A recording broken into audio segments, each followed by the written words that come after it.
fa ela be zay no nifanerasera amitony atao hoe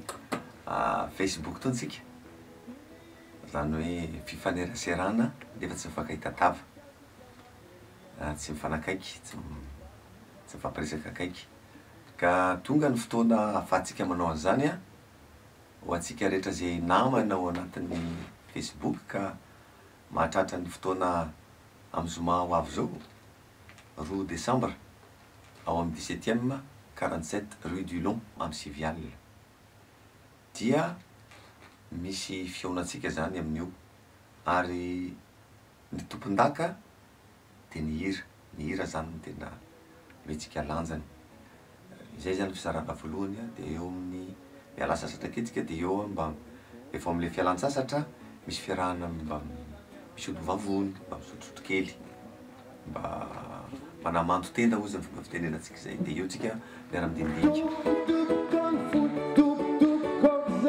rehefa tonga teo ambaravarana nandondona indro izy nefa tsisy namaly zavatra hotoreantsika eo a dia momba le hoe vazo miteny inona moa zany vazo miteny zany a miteny inona de hoe ny vazo mitantara ny kolotsaina malagasy ny sotoavina malagasy resantsika eo zany ary ny fizarana faharoa ndraiky io sa de manasa atsika zay mana-talenta miaramira amiko zany amin'io andro faharoan'ny volana Desambre andro zoma hariva amin'ny 7 io andro io a satria efa tsy afaka miverina indroa io fa indray mandeha ihany eo fiainatsika de fotoana koa zany io a anambarako amin'ny tsika mpinamana ato amin'ny Facebook hoe misy namako anankiray a sakaiza fahazaza tany amin'ny lycée namoaka boky Bana ny anarany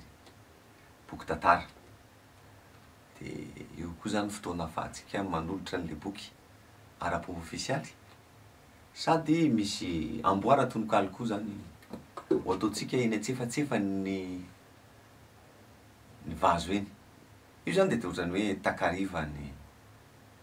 kolotsaina malagasy ngambany azotsika ilazana azy de ny zavatra vaovao mahafaly koa zany ambarantsika de amin'ny Desambre faraika amby folo ny volana